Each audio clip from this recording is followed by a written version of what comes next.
Good evening, ladies and gentlemen. This is Matt here, representing that time we woke up in a podcast and had to explain manga, our heated adventures overanalyzing manga we find interesting, otherwise known as the Over Manga Cast.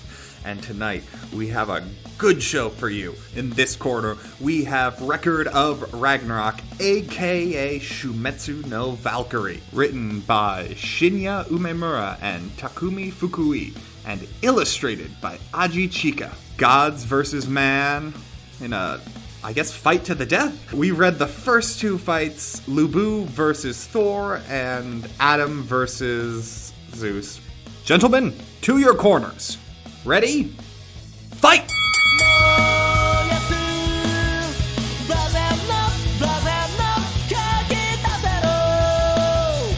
So, as usual, we're going to start off this episode with explaining what we know about this product. Hi everyone, I'm Sam, and I knew jack and all about this. I barely knew it existed until it was put on our to-read list. And now, here we are, and you are going to hear much simping from me. How about you, Jake? I didn't have any knowledge of this thing ever existing until it was on the reading list. You will not be hearing simping from me. It's the return of the salty one. Didn't like it. Matt here. I'm the one who put this on the reading list, but I also knew nothing about it. It just occasionally makes it to people's top 10 manga lists, and I'm like, this seems interesting. And so I went in completely blind, which I think everyone else has, unless Jay? Yeah, so Jay here. I went into this without any clue what to expect. Had not heard of this before, went into it completely blind. After I did ask a few people about it, I got glowing reviews from several individuals not even involved with the podcast, and they told me, oh my gosh, you need to read this. So I went into this with an open mind, but also with expecting magic. And that is what I received. I'm going to simp really hard on this. I don't understand. Well, good thing we've got a long-form discussion podcast for you to understand why. So yeah, to give everybody a quick overview of Shumetsu no Valkyrie, also known as Record of Ragnarok, it is entirely an excuse to have gods and mortals freestyle upon the beat and just beat the ever-loving shit out of each other. Yay! Because the inciting incident is that once a millennium, all of the gods, and all gods exist, all myths are true in this universe. Mm-hmm. All faiths are united. It's just a thing. Everyone kind of hangs out with each other. It's one happy family. Once a millennium, all the gods meet up in Valhalla, and they hold a conference to decide if humanity gets to live. It's been going pretty well for about 7,000 years, and now they're... Is it 7,000? It's 7 million, isn't it? Yeah, 7 million. I might have missed a few zeros. First problem, I have to point this out because they emphasize this. No, okay, this is not me being pedantic because the text emphasizes this. 7 million years ago, hominids didn't exist. Because it's not just mentioned the first time. They mention it a couple of times that it's 7 million years of human history. Either whoever wrote this is an idiot who didn't do their research and doesn't realize that hominids didn't even exist until 5 million years ago, and that's not even the beginning of human history. Or this is supposed to also include the far future. But it's only people from actual real-world history. No one from the future. If I can interject here, as the podcast's resident expert on why manga have no idea what numbers mean, sometimes you just see a number and you gotta go, does that make sense? Not really. Let's keep going. And also, I thought you said you weren't going to be pedantic. But it's not. And here's the thing. This is why it objectively is. This is why gods exist. Let me actually explain. How about maybe? Okay? This is why it's not pedantic. The whole premise of this story is humanity fights against the gods. If you're going to throw out this 7 million years number, which is far future at this point, there's no way it's not, then why would you not make up a character with future sci-fi tech powers to fight against the gods? That would be awesome. Do that. If you're going to introduce this element and mention it multiple times and belabor the point, actually do something with it. Jacob, I would argue that the reason why they didn't do that just right out of the gate is because they're trying to draw in their audience with figures that they might have some knowledge of. I'm not saying make them all people from the future. But Jacob, the reading that we did was essentially the first 2 chapters. So the full list is given, and there is only people from history. And Nikola Tesla's on it. He's a scientist. Maybe he has future science powers that we don't know about. Knowing this manga, Nikola Tesla has to have Nikola super Tesla science powers. definitely has super science powers. But it's such a stupid detail to include. Why would you not actually use it? They're really just trying to give you an idea. Humanity's been along for a crap long time. We've had to vote on this for so many times. That's essentially what they're trying to say. They've allowed them to continue for this length of time, and now they're saying, oh, there's been a shift. Now we're ready to end humanity. I don't think you're supposed to latch on to the number.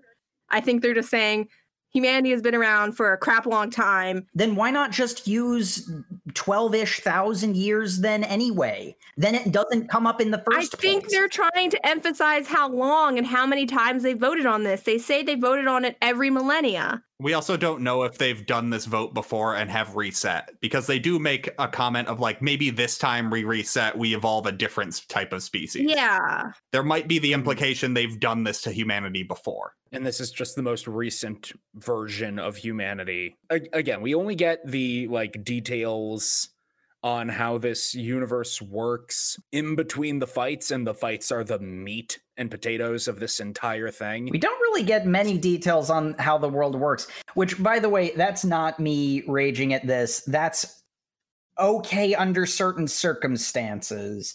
The fact that the world building is thin is not the worst part of it. Yeah, it's what your audience goes in with a base level of assumption about these characters, which is part of the reason you can get away with having literally only a tournament arc be the entire thing, because you don't have to really introduce characters. People should be vaguely aware of who they are. That's actually going to be an important point for me personally, because with that in mind, this should work. This can work.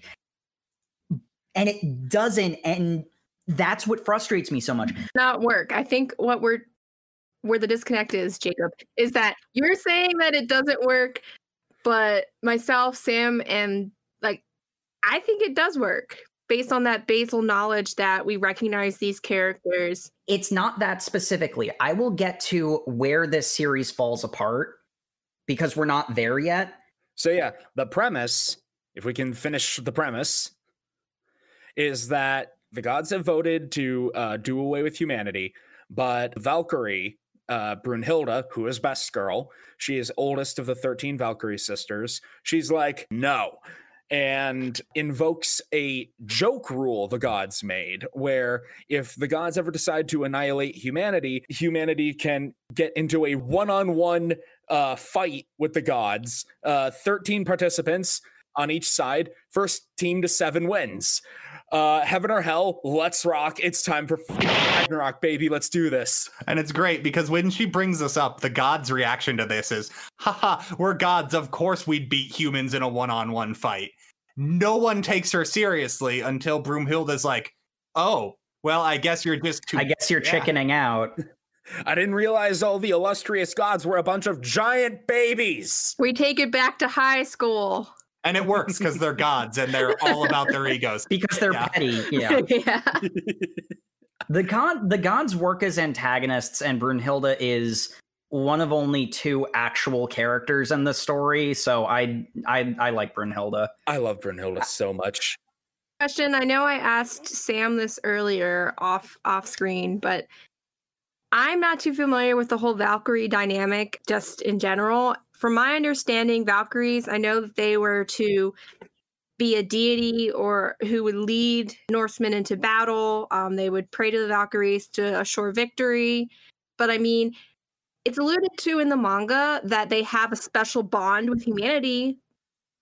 And I'm trying to kind of get more clarity as to what that bond might be outside of just assuring strength in battle. Is it that in the manga specifically, they allude to either being demigods or being part human themselves, and that's why they have the strongest connection with humanity? All the gods call the Valkyries semi-god, half-breeds or demigods, something. yeah. But I mean, is there a difference between being a demigod?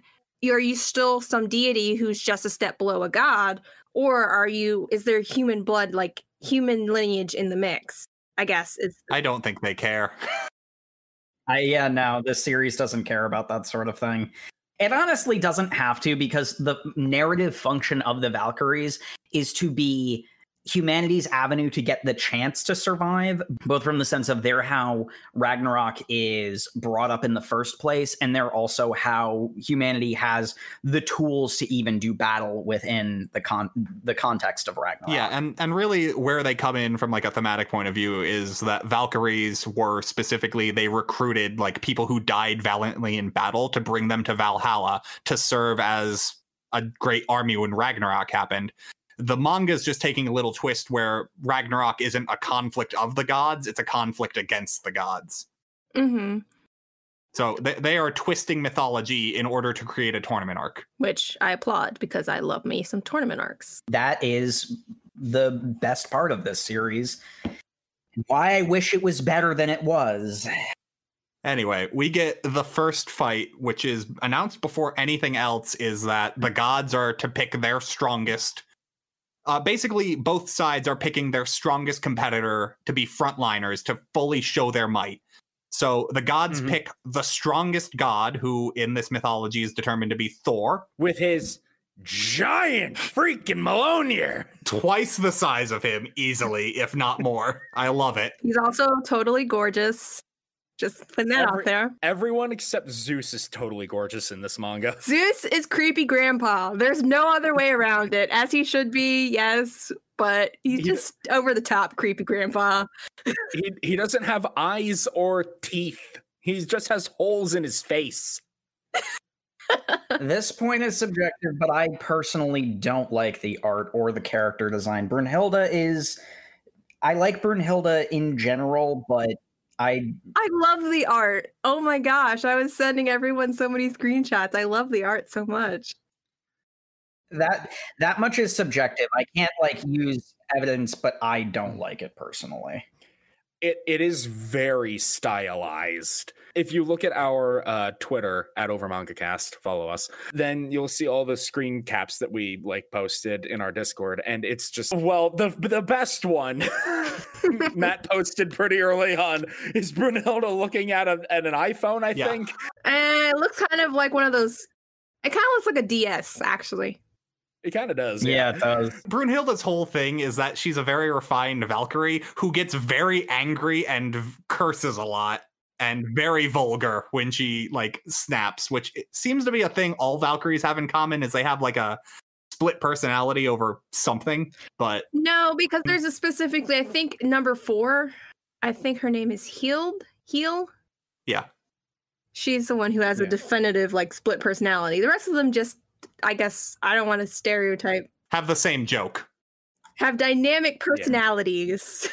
Yeah. We'll anyway, that has nothing to do with this fight, which is Thor versus humanity's strongest pick from all of recorded history. China's great general, Lu Bu. It's Lu Bu, baby! We need to have Sam as our hype man, just in general. That actually makes a lot of sense. Much like Heimdall serves that purpose in this, and I love Heimdall. He just screams from the sidelines the entire manga. He is basically the ring announcer for this. He is your little gremlin-looking guy in the center of the ring announcing fighters, and most dialogue in this is akin to a wrestling match. Oh, 100%. It's nothing but hyping up each other.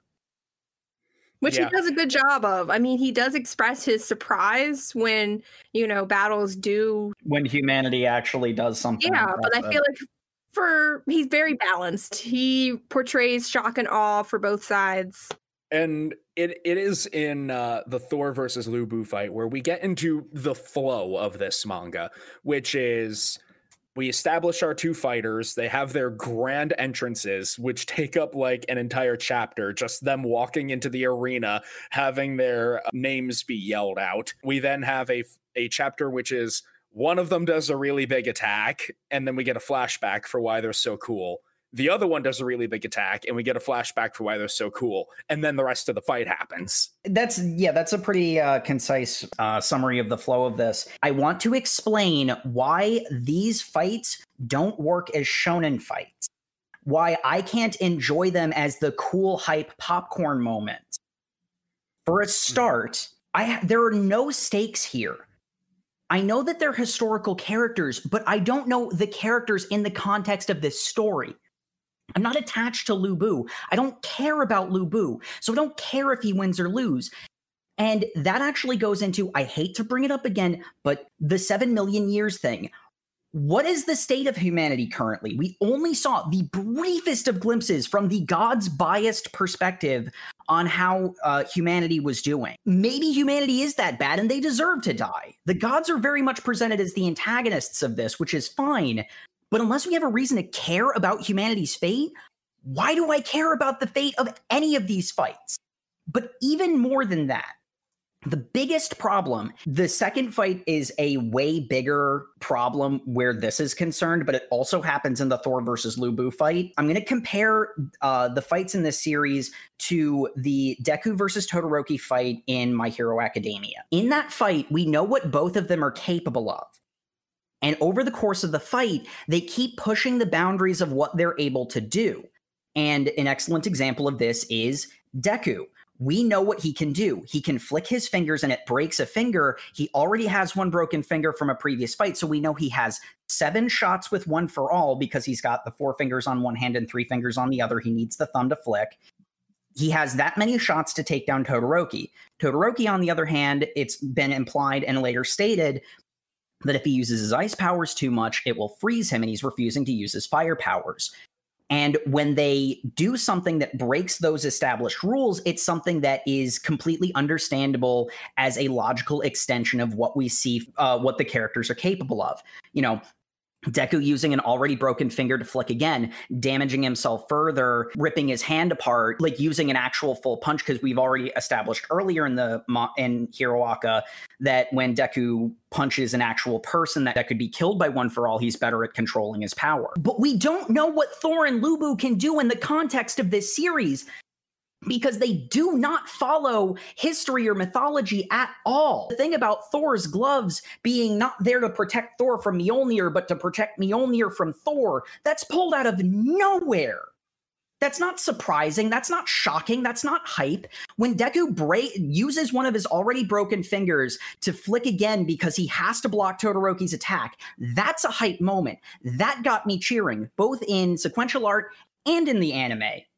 In this, they're just pulling things out of their ass out of nowhere, and I can't be bothered to care about it. That's why it died for me so fast.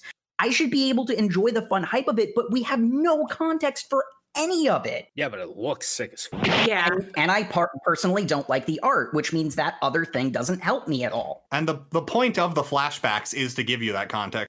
Yeah, that's what I was about to argue. They come after the attacks, though. But you know who Thor is. You know what he's capable of. Like, you have an idea, you have that context in your subconscious. So it's kind of like, think about if it's Superman versus Batman. You could argue the similar thing, that they have to grow and they have to, when they face off. That their capability lives in our subconscious.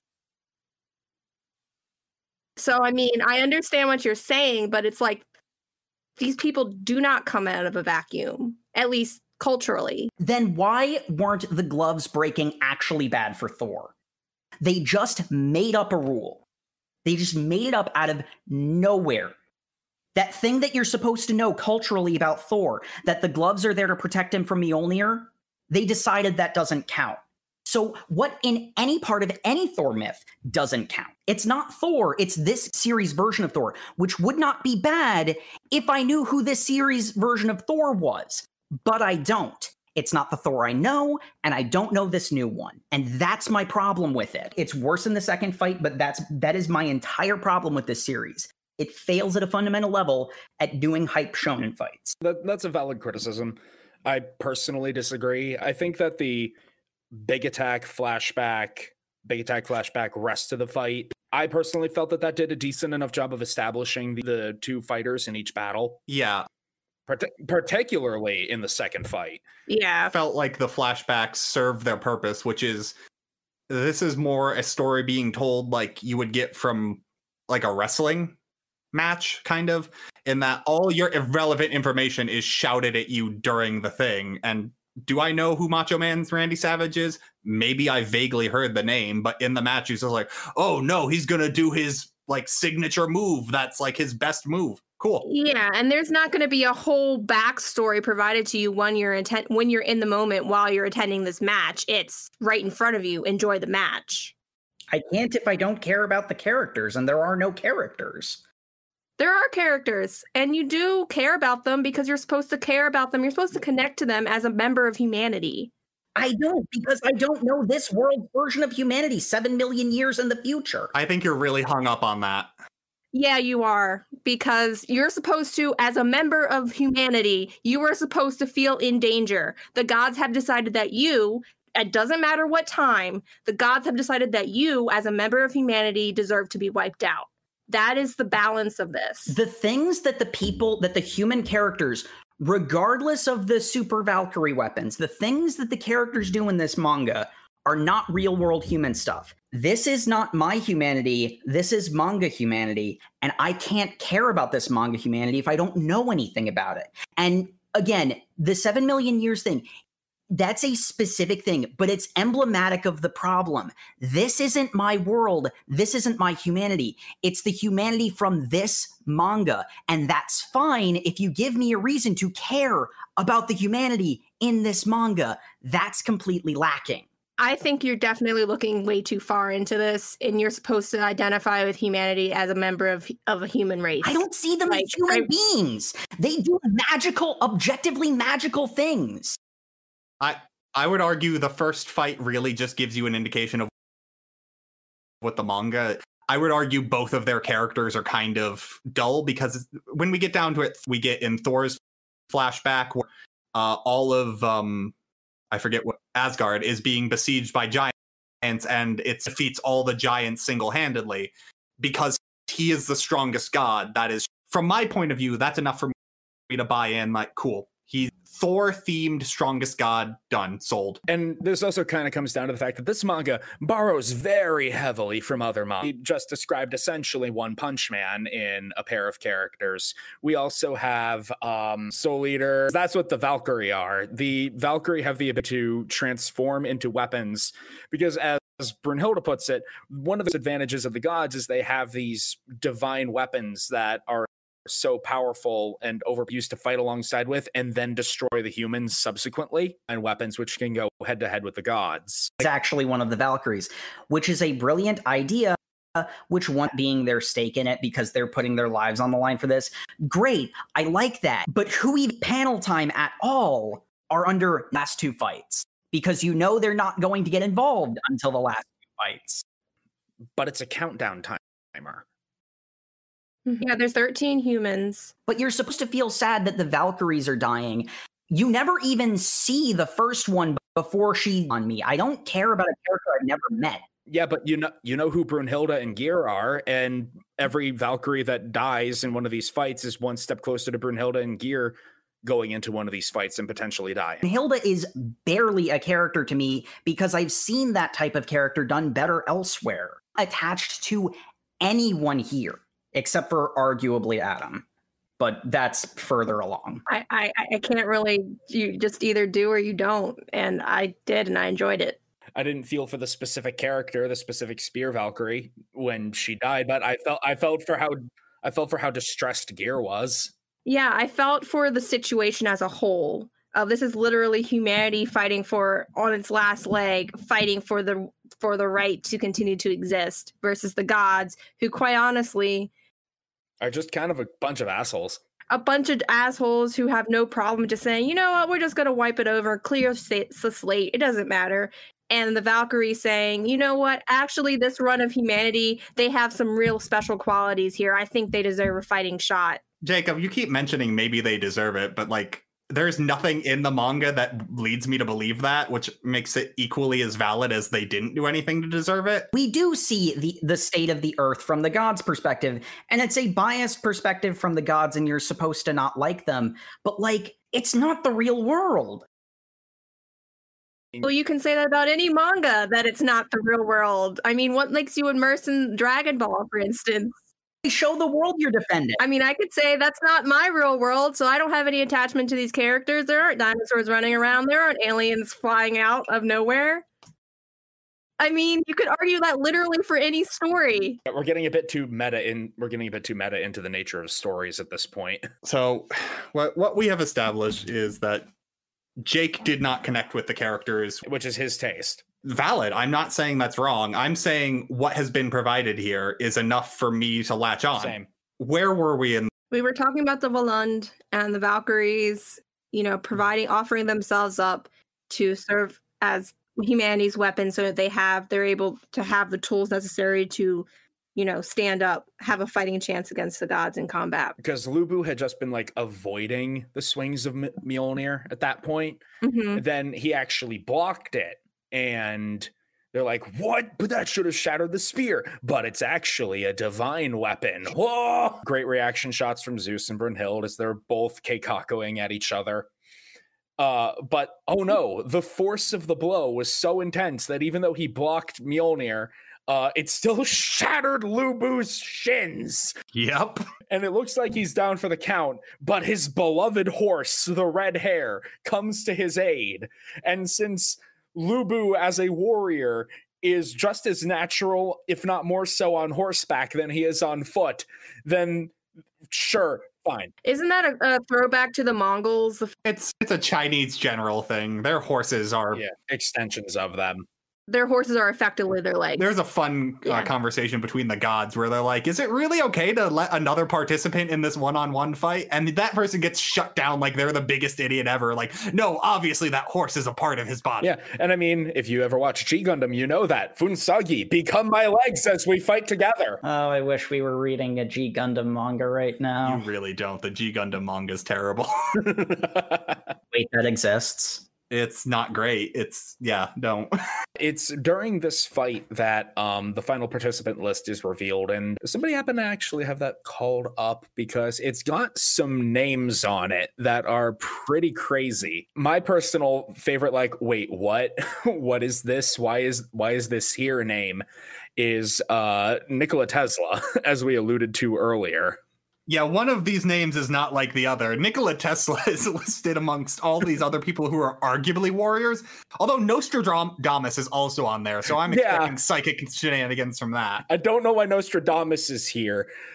Jack the Ripper is here. I'm pretty sure he won't be I know I made the fate joke earlier, but I'm pretty sure he won't be a lolly this time. The reason why that didn't surprise me was because they kept putting that really famous picture of Einstein on the list of like humanity's greatest champions. When they were in the tower, like contemplating their plan and everything, Einstein was one of front and center on their computer screen or whatever. Yeah, so the reason why that surprised me, though, is because the Valkyries are supposed to be picking people good for battle. Yeah. Well, there's Battle of the Wits or Battle of the Mind. I don't want to see this manga do a Battle of the Mind. I'm looking at the list right now, and like the only two divine entries on the list that wouldn't be a battle of physical might are like Loki and arguably Beelzebub.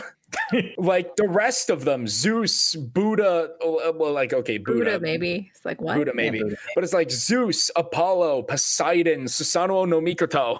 Just, which shouldn't he be on the humanity side? Like, I know he ascends to becoming a god, but he was very explicitly human. Oh, then that chapter is totally going to be about how he betrayed humanity. Yeah. He's going to be a heel. He's going to be a heel, yes! He's going to come out mocking humanity. Because again, this is just a wrestling match. Yeah, but like the list of gods is just banger after banger after banger in terms of like A-tier fighters. And then you have Loki and Buddha and Beelzebub. Like, okay. Well, we see Loki in the manga. I believe the Loki in this could be a serious fighter. Yeah, Loki is probably very powerful. The fact that Lu Bu uses like magic Chinese myth powers to like cut the sky in half and stuff like that says to me that Nikola Tesla is going to have laser cannons. Like, it doesn't matter that he's a scientist in the real world. This isn't the real Nikola Tesla. This is manga Nikola Tesla. This is going to be the Nikola Tesla that made Atomic Robo in the Atomic Robo comics. Yes. Yes, that is the Nikola Tesla. I'm saying if he doesn't have a backpack with Tesla coils on it and a like that shoots like lightning. Yeah, it's gonna be a Ghostbusters weapon. Oh yeah. I'm actually looking at like background elements and trying to look at this from a literary perspective. They do foreshadow that you're going to have people who fight in different ways. So Nikola Tesla didn't surprise me. Like, it's like, which great science? I kind of expected that they were going to do Einstein, but I don't know how you do Einstein. Unless theory of relativity. Oh God. Oh man.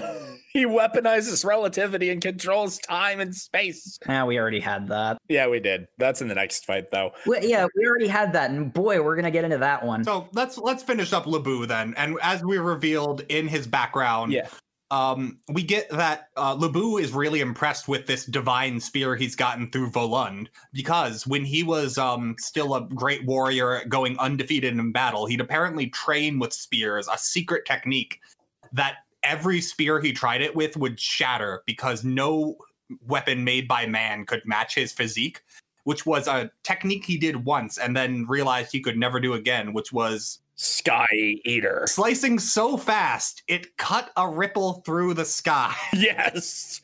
He called it the Sky Eater, and it was a technique so powerful, it would just auto-win every fight, and that was dull. And so he goes... Riding on the back of Red Hair, he goes to test the Sky Eater against Thor's mighty hammer, the Great Mjolnir. And I gotta say, Twilight of the Thunder God by Sabaton was playing in my head the entire freaking time. This whole fight, I just heard Thor. They go and they have their final clash of their ultimate moves. And this is one of the points where, like, the stylization of the art gets so intense because it's just vaguely man-shaped action lines. Yeah, and yeah. Which Jake obviously didn't like it, as he said. And, you know, I respect that. I'm laughing because I think it's hysterical. Yeah, it's if for some reason you don't like mythologizing historic figures to frankly hilarious extremes, this is not the manga for you, as Jake can attest. No, that's not the problem I have with it, because I would like that. Just show me this world first. Not asking for much. I'll explain when we get to the next fight, because Jacob, we can cut in here then. If you want to see the world, there is a spin-off specifically about Lubu. There is? Yeah. The same magazine that publishes this also publishes a spin-off about Lubu when he was going around doing his like unbeatable warrior stick. Well, I gotta read that. I don't know. Oh, what? That's the thing you wanted. More of the world. I also really dislike the art, and Lubu is pretty ugly in this. Yeah. He got some crazy face going on. More so crazy face because we get the final confrontation of Yeah, because when their attacks collided, it destroyed both of Lubu's arms. Well, not completely. They're hanging off from a thread of flesh that he then bites off because they are no longer useful to him. And he's got shark teeth, I guess. Yeah, and he rides forward on his horse to go bite Thor. Yeah, and Thor just takes his head off with Mjolnir. It's very gruesome. And Lubu's forces, I guess like all of humanity's history is like in the stands right now watching, just like all of the Pantheon of Gods are in the stands watching. Awareness of this manga is not great.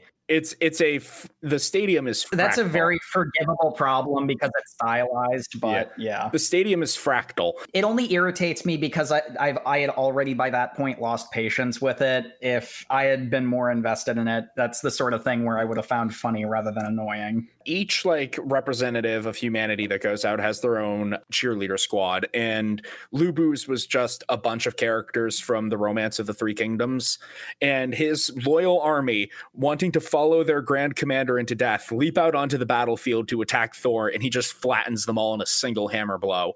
And that's when we actually do learn a couple of things about the world. For one, there's reincarnation, because for two, Brunhilde says very explicitly that if you die in this battle, you don't get to reincarnate. You just go to Niflheim, which I guess is the lightless void beyond reality in this version, instead of just hell.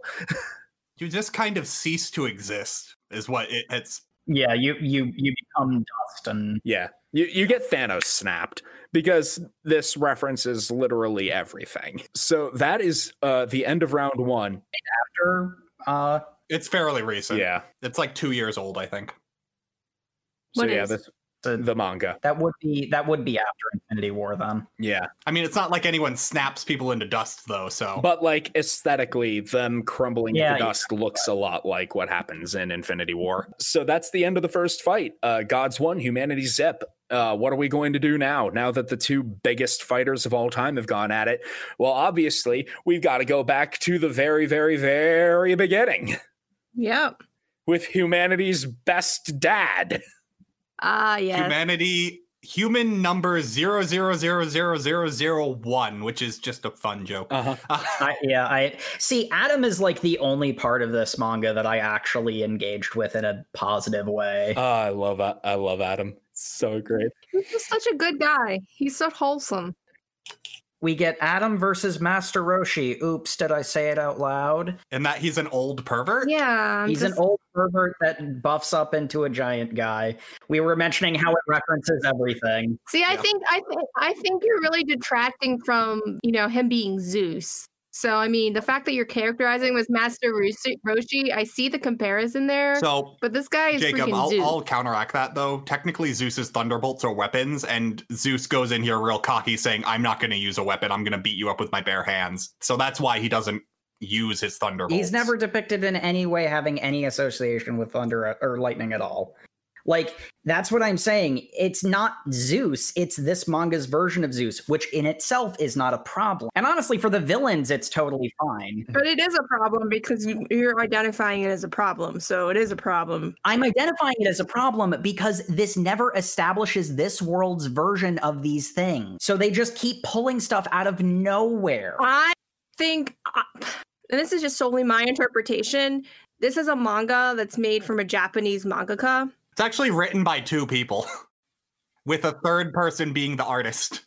It's a 3-person manga team. But what I'm saying is this is written from an Eastern perspective.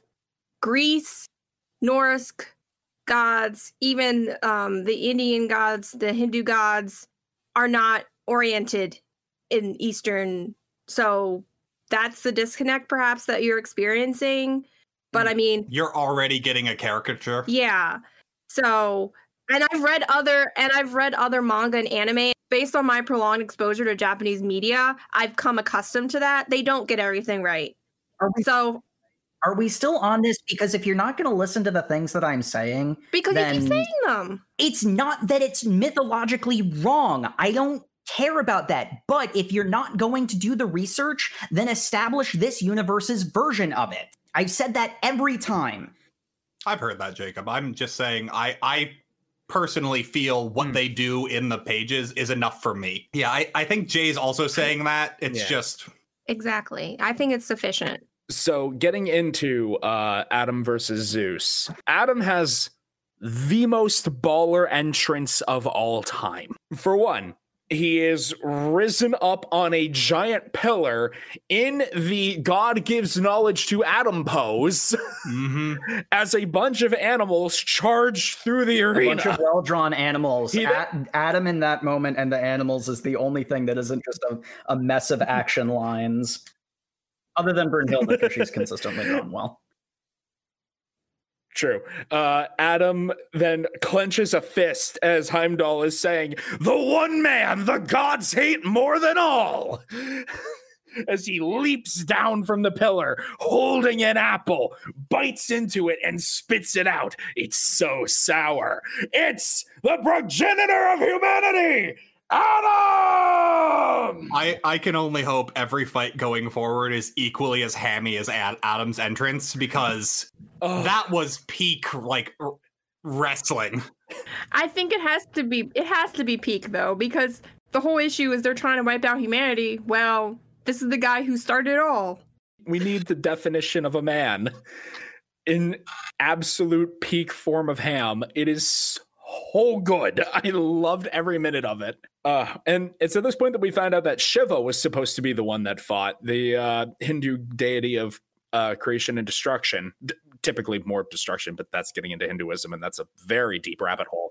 And that's why I'm not asking for mythologically accurate, because that gets into some really contentious stuff of a religion that's still being practiced today. And some people might get really mad if you're claiming accuracy when you just don't have the ability to adequately research it. On that line, we never really get told who created Adam. It's not important. It's not important. Yeah. But we get a flashback where it's found out that Shiva was supposed to be the next fight, but then Zeus is like, no, it's my turn. And just keeps repeating that. Yeah. Zeus got so freaking hyped up by the battle between Thor and Lu Bu. And by the way, I feel we criminally skipped over a bit earlier when Brunhilde made the Ragnarok declaration, and Zeus got so into it, he tore the snout off of a dragon, screaming, "Your proposal was an absolute fuck unit!" Yep. I forgot about that, actually, but yeah. I was so optimistic as of the end of chapter 1. And I know, like, obvious comparisons to Master Roshi can be made. I feel like Zeus has way more of an All Might thing going, because that was more of a joke, because this is a case where it's referencing. I see it more as Roshi because he's old and perverted, whereas All Might is neither of those things. He's just small in his. Yeah. I think mostly Zeus's whole thing is they decided to like trim him down to what is Zeus known for, being kind of perverted and shape-shifting to pick up women. Mm-hmm. So they made that a fighter.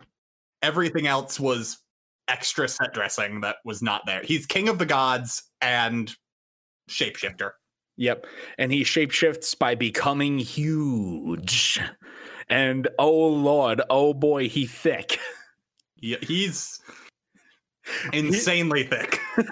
We start the fight as the next Valkyrie comes down to Volund with Adam. And again, he strikes the God gives the pose. The pose. He didn't have to do that, but he did it, which just goes to show that Adam himself knows how incredibly hammy this situation is. In case that wasn't obvious, we also get a whole bunch of Renaissance painters in the audience going like, "I've never seen a more beautiful man before. I must paint." They're all crying. There were nosebleeds. And Cain and Abel are there. Cain is a hyped up angry boy, and Abel is big, small man. He is big and gentle. Cain is always hitting Abel. Yes. Just constantly. Just screaming, "Get him, Pops! Kick his ass!" And meanwhile, Abel's like, "You go, Daddy, you can do it." I love those two. So Zeus gets his entrance with Hermes, who is just the guy from Black Butler. See? Told you. Yeah, the Hermes interpretation's a little weird. They kind of just made him butler of the gods more so than anything else. Which yeah. He's supposed to be messenger, he's right? the messenger of the gods. He even says as much. Because he is the fastest. He's just Zeus's butler. Yeah. He's just Sebi-chan. We have the entrances, and the Valkyrie becomes a knuckle duster for Adam, because this is going to be a fist fight. A absolutely spectacular line that I have to give it up for is someone says, "There is no better weapon for humanity than the knuckle duster." It is perfectly exemplary of mankind. I'm just gonna punch him. Off topic. I didn't know what knuckle dusters were, because when I saw it, I was like, those are brass knuckles. What's a knuckle duster? Synonymous. Yeah. Yep. I've never heard knuckle duster before. I'd heard knuckle duster, but you hear brass knuckles so much more often. Mm-hmm. They're not always made of brass, which is why I think they have multiple names. But yeah, I mean, this one definitely isn't made of brass. Yeah, it's made of Valkyrie. Definitely isn't made of brass. It's made of Valkyrie. And we start this fight, and Zeus is just going in with his punches, which are like mere fractions of a second with how fast they are. But Adam is perfectly dodging them. Does he have Ultra Instinct? No, he has the Sharingan. Yeah, no, okay. This is the dumbest, but I love Eyes of this. the Lord is so cool. Adam is the one character I actually gave a damn about. It is so cool. It is the dumbest explanation for why Adam is going to be a great fighter against the gods. Oh no, it was 100% a good enough explanation for me. It was Adam. Oh, no. Adam was created in the god's image, so he has one little bit of divinity in him. The eyes of the Lord. And that lets him perfectly copy any move that a god makes. And no, I'm saying it's stupid, it's dumb, but I love it. It is so cool. Yeah. This is the dumb fun I wish the rest of it was. And it works out great because originally he was supposed to fight Shiva. We don't get Brunhilde admitting this until after it's revealed he has this technique, because she then starts laughing that Zeus would put himself on the chopping block like this because there could not be a better matchup. Like evilly cackling to herself. It gets pretty intense. Because the implication about Adam is he is exactly as strong and a little better than whoever he's facing. Yeah. I was trying to think of the name of main girl of Kakagurumi because it's giving me that vibes. I'm afraid I don't know. But Zeus does his crazy combination, super fast punches and a kick, and then Adam dodges all of it and then delivers it right back into him. And we get to see Ares, who is just beautiful. He is exceedingly large muscle man with a very small T-set. This is an interesting interpretation of Ares because normally you get like violence-craized god of war. He's very refined in this. Very refined and strategic. Like even his clothes are like very dainty. Like his helmet looks too small for his head, and he has this like weird blonde hair swirl. He's also like 4 times the size of Hermes, his brother. Which is hysterical. Well, Hermes is supposed to be like the size of an actual human being, whereas Ares is like 4 times his size. Like his arms are bigger than Hermes's torso. And basically, we get introduced to Ares because Zeus is currently fighting. We need our Shonen tournament arc required person on the sidelines explaining what techniques are. He is the Brock, yes. Yeah. But I mean, Loki is there at the point. He's also kind of given some commentary on the sideline after he But started. they're not talking to each other. They're having different conversations, so you get different points of view of the fight. Because Loki is over there with Odin, and I really like Odin's visual design and just the fact that Odin doesn't speak. It's just Hugin and Munin talking people. Yeah. Very aggressively, by the way. I'm just like, Oh, damn. yeah. Well, no, Odin speaks because he tells Loki, never shapeshift into Thor again or I'll kill you. Right. Yeah, because shapeshifted as Thor, Loki grabs the I don't remember the crows' names. But, Hugin and Munin. Forethought and memory. And he when Loki as Thor grabs the crows, Odin finally speaks. Because they can't speak because they're screaming about being clutched to death. They're ravens. It's the same thing. Did I say? Oh, I said crows. Damn it, I know that too. See, you guys already know more about Norse mythology than I do. I know like near nothing. Well, good. That's the amount you need to know for this. And I still enjoyed it. I am a huge Odin stan, okay?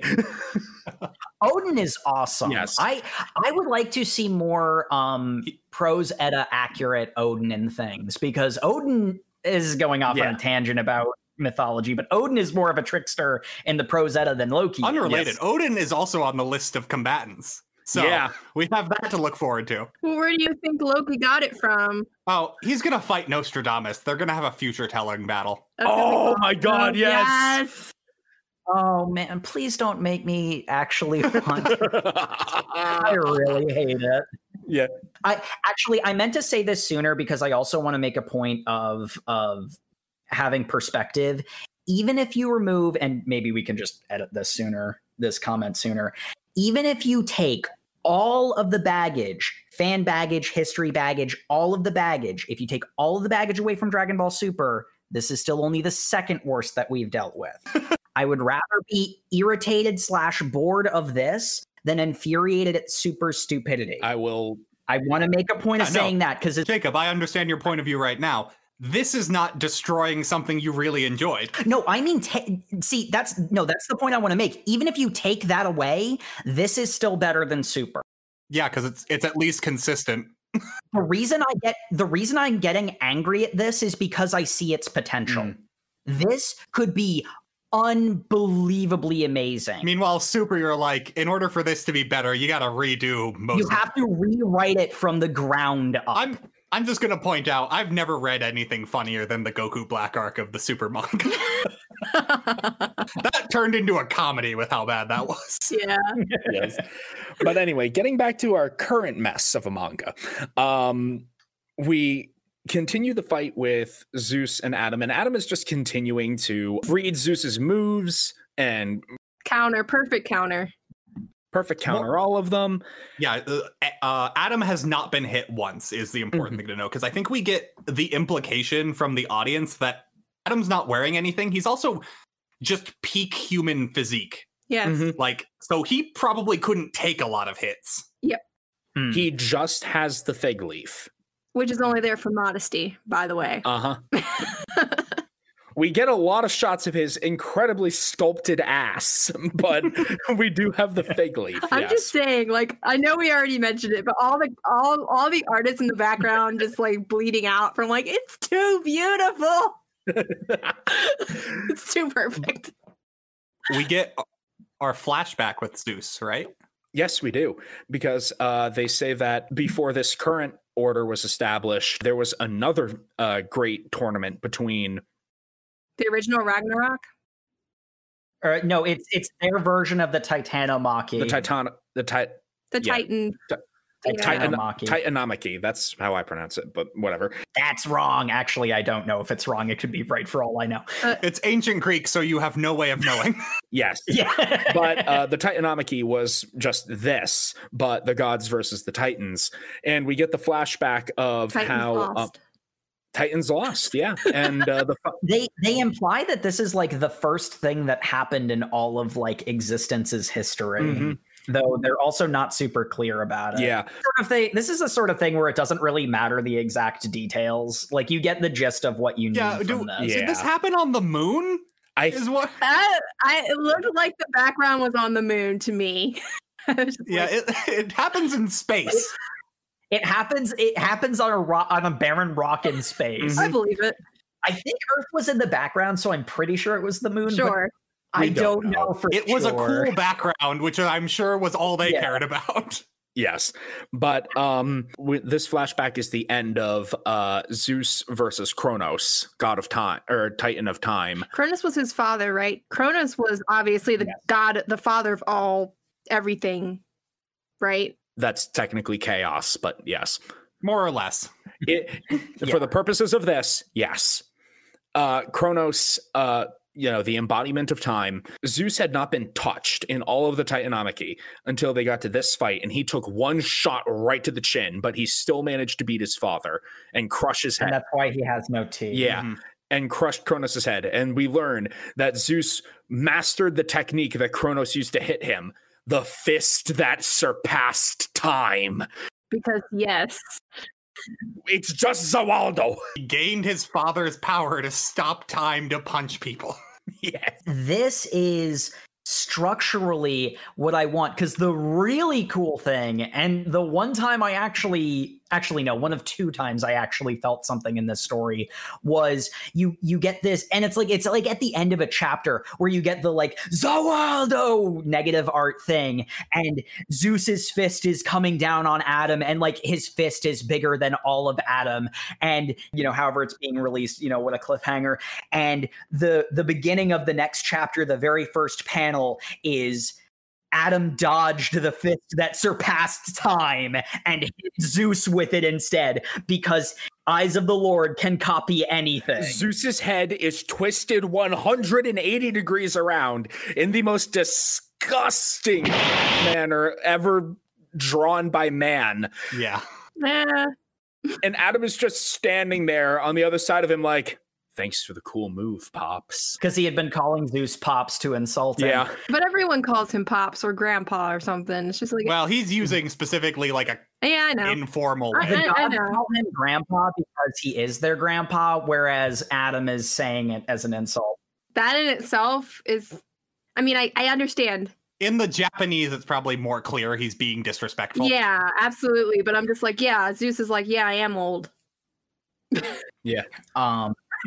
There's a bit later where this problem is more egregious, but what I was saying about it not working in the context of shonen fights, and you mentioned the Goku Black arc, the problem I had with this fight is that multiple times they present the fight as over and then Zeus just gets up again. Mm-hmm. Of not knowing what this version of Zeus is capable of.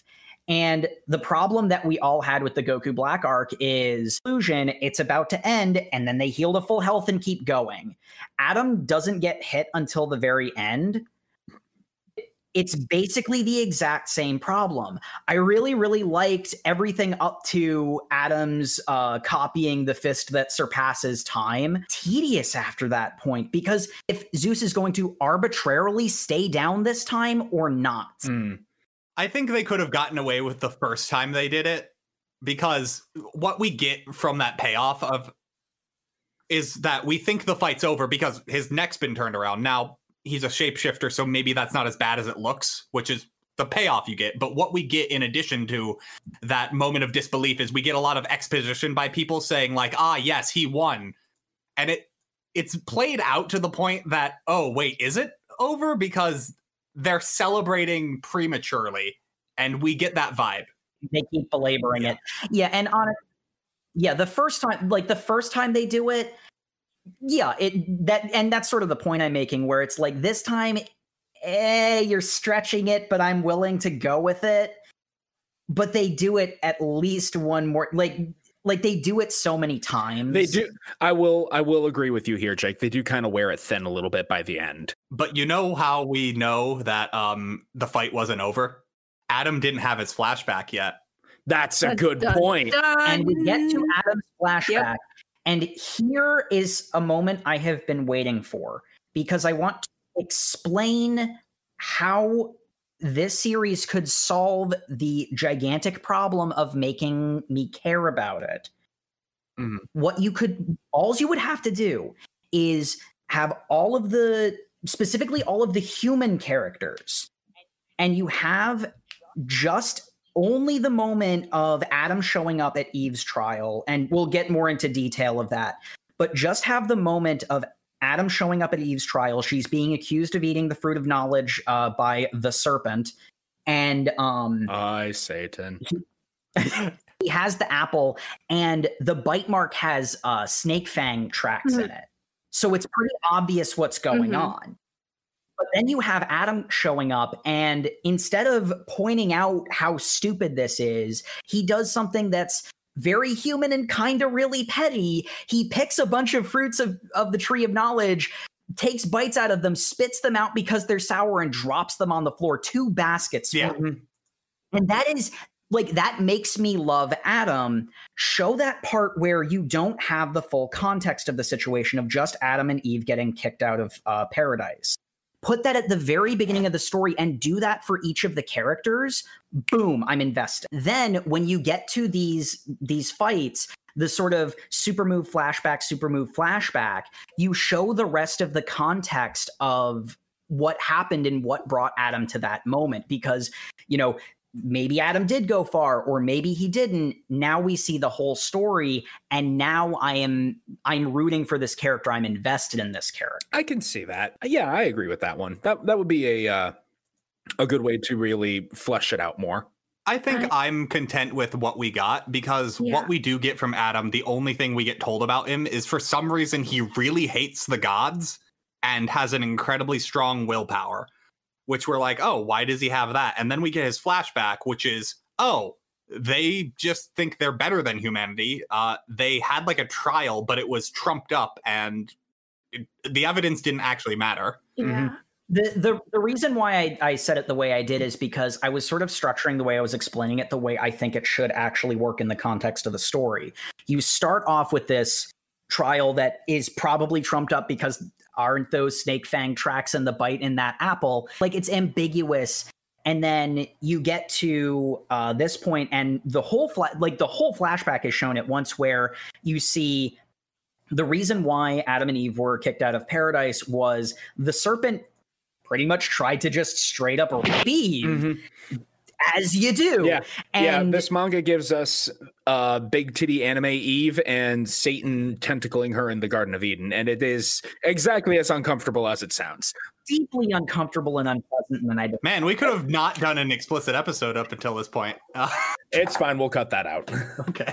No, see, the thing is the gratuitous, I would argue, edgy violence of it is already pretty much guaranteed to make it explicit, because we're not talking about like that's all visual. I'm going to add my interpretation. I think that Jacob's point is valid from an agnostic point of view. I admit that I have my own bias from however many years of CCD, but I feel like that was already apparent coming into this. So, I mean, that exposition was already ingrained in my prior knowledge to this. I mean, that's the same problem we've been having, though.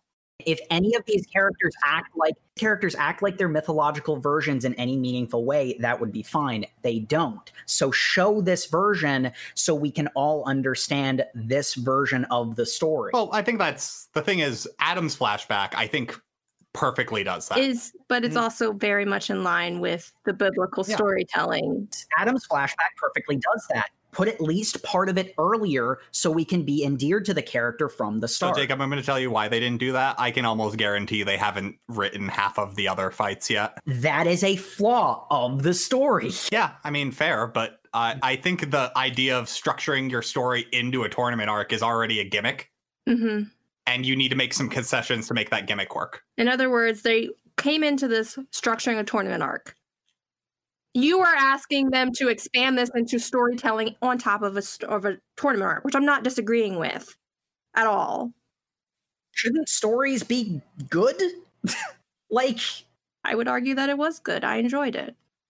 Yeah, I also enjoyed it. So anyway, Adam's flashback that we all enjoyed Adam's flashback, at least. Adam's excellent flashback, yes. Adam's excellent flashback, where we establish that he has a deep and genuine love with Eve, and they have a very happy family, except with, the murder thing. It's so cute. Well, yeah, there's the whole son's murder thing. In all fairness, but, I don't know if that happened in this mythology. That's a good point. That's also true, because they don't really seem to have that much of an issue with each other, because this is their souls have returned to a physical form after millennia of having that would have already happened. So it's like, did they get over it, or did it never happen at all? Yeah. We don't know. It's also not relevant. Yes. But after Adam's flashback, where we learn why he despises the gods so much, and rightly, I would say, it's at that point that Zeus cracks his neck back around into place, because he's motherfucking Zeus. You think he wasn't going to do something like that? And he gets up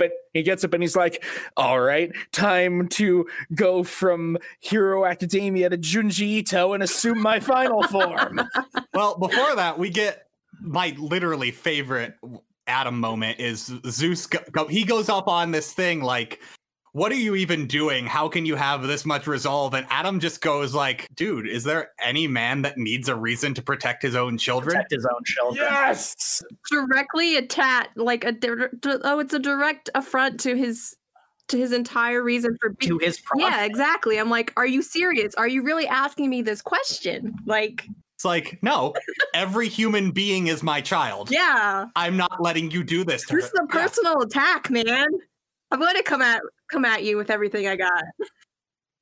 And again, Adam deserves a better series, because I'd watch it. Oh, I would 100% read an Adam spinoff. I don't know what he'd do, because he specifically hates the gods, but Oh, and Adam's spinoff would be an amazing thing. Yeah, we want to know if he actually hates the gods before the whole trial. Now, he seemed pretty cool just laying down with the animals. And then he's just like, wait, you're going to frame my wife for something that's obviously bullshit? What? Man snapped on top of a bear. He's got unbreakable shell. Yes. That bear did seem very fluffy. It did, yes. It was fluffy. So Zeus activates his ultimate final pinnacle form, Adamas, or Diamond, where he is just this hideous monstrosity as he has compressed all of his power. He's gone from bulging muscle to... Basically, if you don't drink enough water for 5 days, that's what happens. I mean, yes. He is a human-shaped mass of rubber bands. That's a good way to put it, Matt. And all of humanity is united behind their father as the final battle begins. But, oh no, Adam's limitations are starting to come into play. Earlier, I noted how Zeus has lots of All Might inspiration because... Or does All Might have lots of Zeus inspiration? No. Hermes notes how with the damage that he suffered, Zeus can only maintain this ultimate form for about half the usual time, 7 minutes instead of 13. Which we then get re-explained with Loki, who's just like, hey, Odin, I made these 2 wine glasses look like them. I wonder who's going to spill first. Because basically both of them are using their power to their limit, and the second one of them snaps, they're done. Yeah. Adam burns out his eye powers. I'm not sure if he burns out his eye powers or if he lands a hit on Zeus and Zeus's blood falls into his eyes. I think it might be both. Yeah, it's a little bit of both. It's a little bit of both. This is the other moment where I kind of felt something, because by this point I was actually rooting for Adam because he was the only character I cared about. I wanted him to win, and he's very willpower and not giving up in the face of adversity is how you persevere through hard times. Like, he's everything I love in this entire genre crystallized into a character. So, but then in the back of my mind, and this is why it bugs me so much. In the back of my mind, I'm thinking, he could win, and then the story could just know you it and have Zeus get back up and win anyway. The blood falls in his eyes. His eyes are weakening, and Zeus starts pummeling him. And everyone's thinking, oh no, Zeus, humanity's second champion is going to fall. Adam has to start defending. At that point, Adam just decides, well, I'm not getting out of this situation. I guess I'm just going to have to take you down with me. And they start constantly cross-countering each other. He specifically allows himself to be hit so he can determine where Zeus is, reach out, grab his hair, go, found you. And now that he's got a handle on where Zeus is, he can start punching him in the face. Well, I gotta step back a bit because we skipped over my literal favorite Adam moment, where he gets the resolve to do this, is because a baby starts crying in the audience. And he's just like, oh, a baby's crying? Well, don't worry. I am going to do everything in my power to take care of what's threatening you. Dad is here to protect Best you. Dad. Yep. Yeah. It's legit. I really loved that page beyond anything else. Because then that's what he takes to get punched directly in the face, which we've been up to this point told Adam can't take a hit, which, considering how he takes that punch, it almost floors him completely right there. But he stands up again. He doesn't fall over. He doesn't even fall over, yeah. Because he knows what's at stake. A couple of pages of them pummeling each other.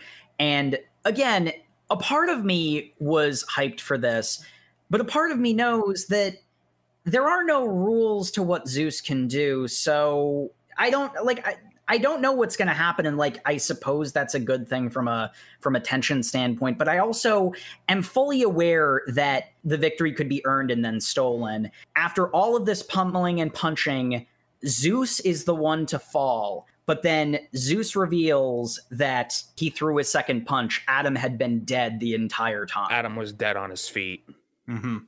Even as he was punching Zeus, Adam was already dead. It was his raw willpower that was keeping him punching in spite of already being dead. Wow, really hype. Zeus is the one who fell, and even though Adam died, he's the one who stayed on his feet. But somehow that means Zeus wins. I get it's a battle to the death, but Zeus is the one who fell. But he didn't die. It left me feeling so cheated. And this bleeds into, and I know I might have mentioned it to both Sam and Matt, I feel like there's a theme here, an underlying theme here of humanity losing, but what did they demonstrate to the gods? I feel like this is the one where I was able to pretty concretely predict that humanity's probably going to get rinsed in this entire tournament. Though, admittedly, what we saw for the build-up to the next fight, maybe not. Humanity might get rinsed, but in the process, they prove themselves so much that the gods are like, let him keep going.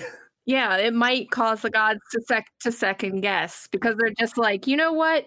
I wasn't expecting the humans to win, but they're still pretty badass, you know? The way that it's structured, my assumption is that it will go down to the final fight, and it may be that humanity loses the final fight, is going to get some wins because it's a tournament arc. The whole point is to have as many fights as possible. So humanity is going to get a minimum of 6 wins.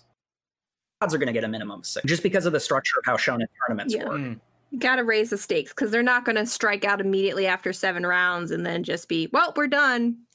Well, no, I think what we got was, I think just the way that this is structured was always going to be a loss. I think there's an argument you could make is humanity wins the first fight by like surprise. I think humanity losing the first fight is better for an overall narrative if you're going to have 13 fights, right? Yeah. So, but like, I think what we're getting right now, The counter argument to that is humans should win all the fights. Because you need to build tension. You don't have any No. I think humanity losing the first fight is not a bad decision. What I was going to say is the argument for having humanity win the first fight is it's wanted to have any kind of theme or meaning. That could do is it could play on the arrogance of the gods, and the gods lose when they don't respect the humans. Actually, bring this up, but this is actually in favor of humanity losing the first fight because Thor does legitimately respect Lu Bu. Mm-hmm. As much as that cardboard cutout can respect anything, because we established the first 2 characters aren't they're just punch man. So in all honesty, the first fight I'm almost certain was the pilot for getting this thing. Yeah. Argument for humanity winning the first fight is that the gods are so arrogant that they don't respect humanity, and having the humans win when the gods are arrogant, and the 6 fights that the humans lose are when the gods actually respect their opponent. So having humanity win the first fight as a wake-up call to there's 6 or 7 of the gods to say, oh, we have to take this seriously, don't we? That's the argument to humanity winning the first fight. Mm-hmm. But given that it's Thor versus Lu Bu in the first fight, it does make sense for humanity to lose the first one. Yeah. And given the way the structure is such a cheated moment to not give Adam his. I both agree and disagree with you. I agree with you on the strict principle of it. I disagree because I feel like it still serves just what it's supposed to be. Yeah, I disagree with. It's what it's supposed to be, and for the purposes of the story, I feel like setting humanity even more on the back foot going into this third fight is pretty powerful, especially because the Adam and Zeus fight ends in chapter 12, and we went to chapter 14. Chapters 13 and 14 lead into the next battle. The god contender is Poseidon, Zeus's big brother, god of the sea, the one even the other gods are scared. Also, Poseidon, notorious god who loved murdering humans. Yes. Yeah. They do not want to look around and find out the other gods with this guy. And who do the humans send in? An old ass man. They send in Kojiro Sasaki, who it is later revealed why he is so old. Yep. Yeah, it's because when you enter the afterlife, you are whatever body was your prime. Mm-hmm. And he goes, well, I've been practicing the sword all of my life. He never stopped learning the sword. His entire life, and even he alludes to his afterlife. We get a demonstration of his power when a pitcher of water is knocked over and he is able to catch it. Was it water or was it milk? A pitcher of some liquid is knocked over and he's able to catch it, pick it up, and drink it without spilling a drop, just with his sheathed blade. I wanted to hug him after that moment. No lie. He is so cool. And I think for like building up the tension, humanity after 2 really impressive displays we're 0 and 2. We're going into this, and now we've got this old ass man. What the hell are we gonna do? Are we really gonna get rinsed this hard? And here's then the thing. At the end of Adam, what we get is all of humanity, despite the fact they lost, they are united because what Adam did dying on his feet inspired all of them. Yes. Humanity was infighting over the first 2 matches. We get people who are like praying to gods, which they then have to get yelled at. Dude, there are enemies right now. Stop that.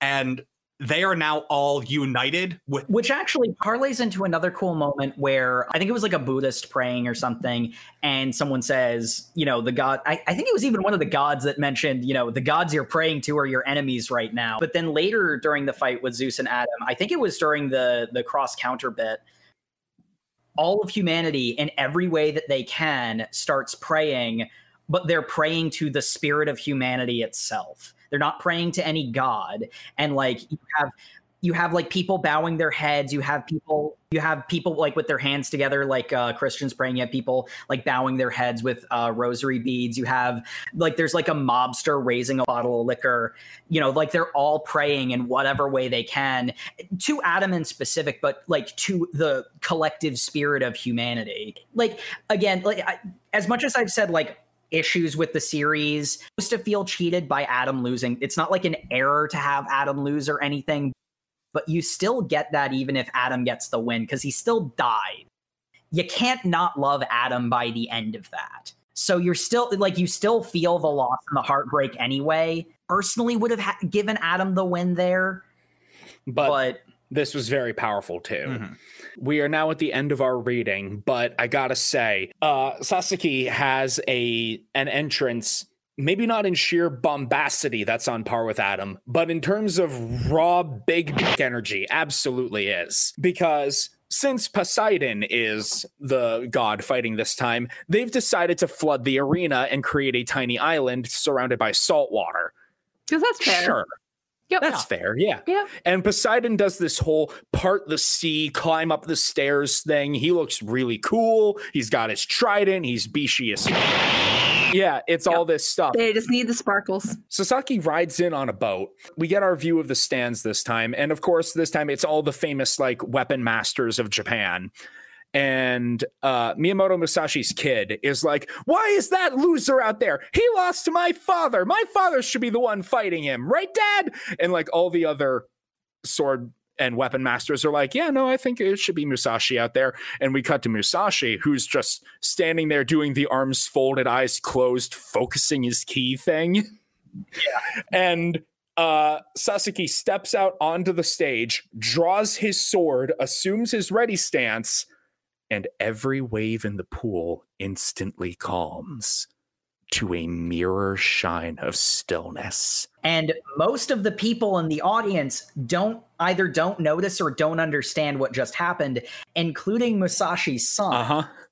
Which is exemplified by Musashi drawing his sword, destroying the sacred text his son was holding, and his son's clothes for some reason. For some reason, yeah, because it can't just have a cool moment. It has to also be uncomfortable for some reason. But the texts are destroyed, and the kid's like, Father, why? And he says, they're not needed anymore. That man has attained enlightenment. At least in what my translation, I think he said something to the effect of that man is swordsmanship. Oh, yeah, in my translation, he said, that man is enlightenment. He is unrivaled under the heavens. Mm-hmm. Yeah. The unrivaled under the heavens, I think, is a very... That's a key distinction. Now that we've come to the end, I think we already know the answers of would you continue reading. That's 3 resounding yeses and 1 no. I am, because I can't wait to see Sasaki chop off a few tongs of Poseidon's trident. You know it's going to happen. You know I'm right.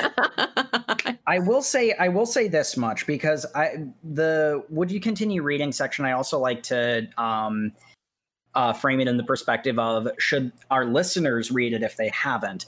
And I will say, as much as I loathed this, a lot of my anger comes from seeing its missing potential. It can obviously turn people off very, very hard, but it's also a super brisk read. Another reason why I would recommend this a mile over Dragon Ball Super, in spite of how angry this made me, is something like Dragon Ball Super is a slog.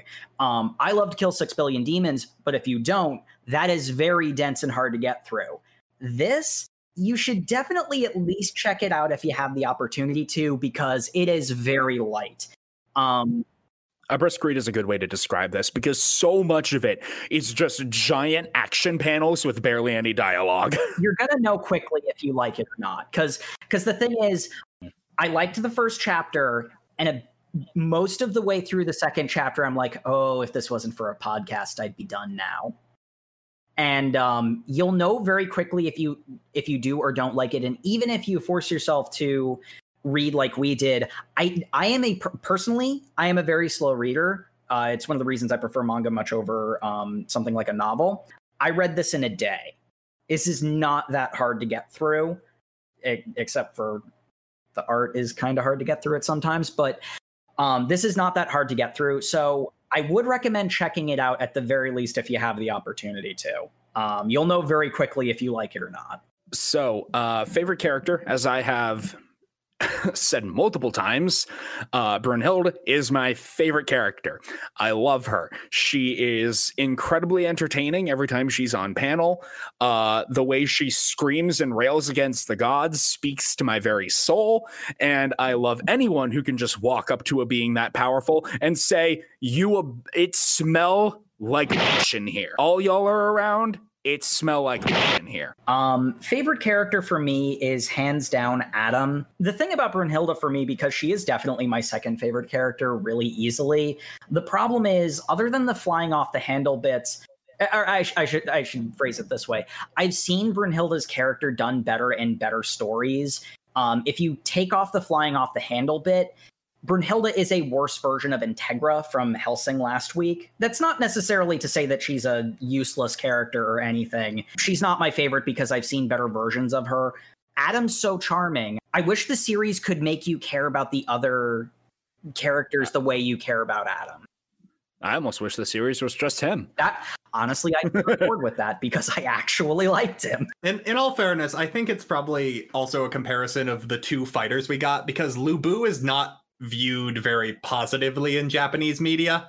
So we essentially got two villains fighting each other.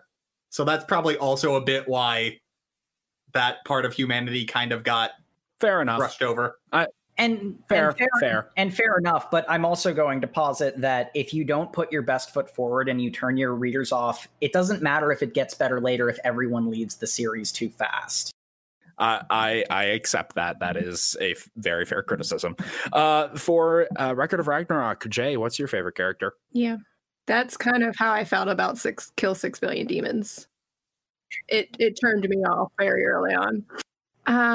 Brunhilde is my favorite. Second favorite would have to be Adam. Brunhilde, I remember the character she reminds me of is Tsubame Yumiko from Kakegurui.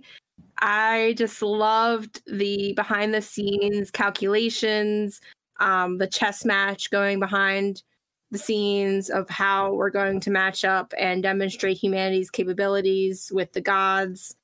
And she's just all around the best. And I always appreciate an underdog who's willing to stand up for what's right and say, you know what, gods, you guys are kind of full of it. And you really need someone to really stand up and say, you know what?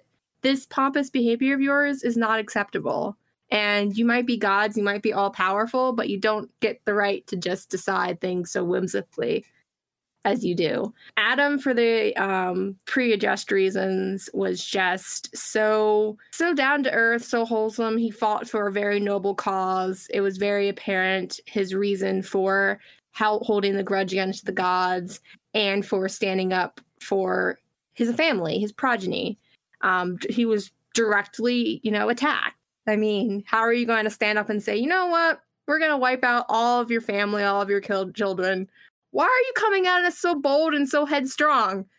It's like, is there any contest here? You're literally trying to destroy me and everything that I've created. I'm going to deliver these hands to you for that. I mean, that was just baffling to me. Why the gods were so shocked that he was just so resolute. And so I'm like, yes, you've attacked his family literally twice directly. Would I continue reading? Honestly, I already have. This series really ticked the boxes.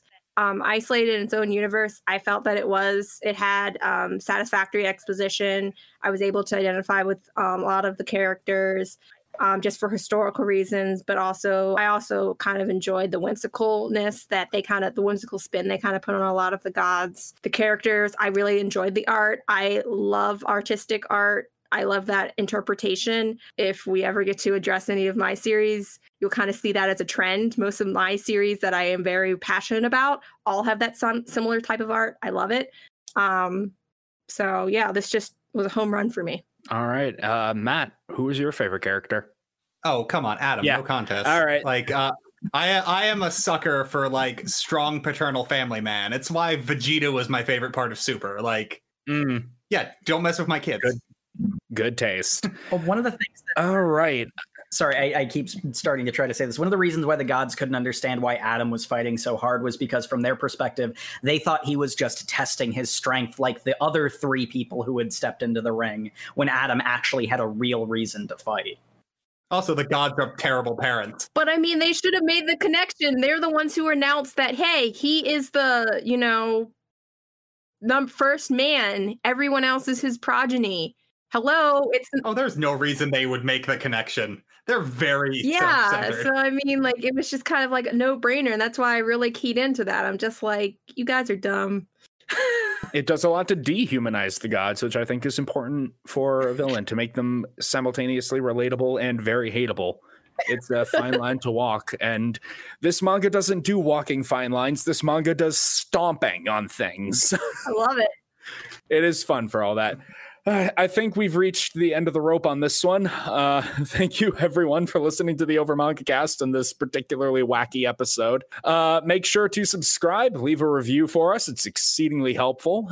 Follow us on Twitter at Over Manga Cast. You'll be able to see when we find a particular panel especially egregious or amazing in its existence. Or disturbing. Yeah. Yes. And I feel like we're going to get a lot of that next week. I'm excited. Yes. We're doing Demon Slayer, baby. Get ready to breathe real good. Maybe the manga will illustrate to me whether or not their techniques are magic or not. And, I finally get to see this thing that I keep meaning to be a part of. You and haven't never do. seen it yet? I know. I'm so bad. I have to catch up on so much. To be fair, I didn't cave until like several months ago, so don't feel bad. We're going to be getting into that next week. We're reading chapters 1 through 19. If you want to keep up with us on that, make sure to follow us on Twitter and stay tuned for next week. I've been Sam. Good night, everybody. Good night. Night, guys.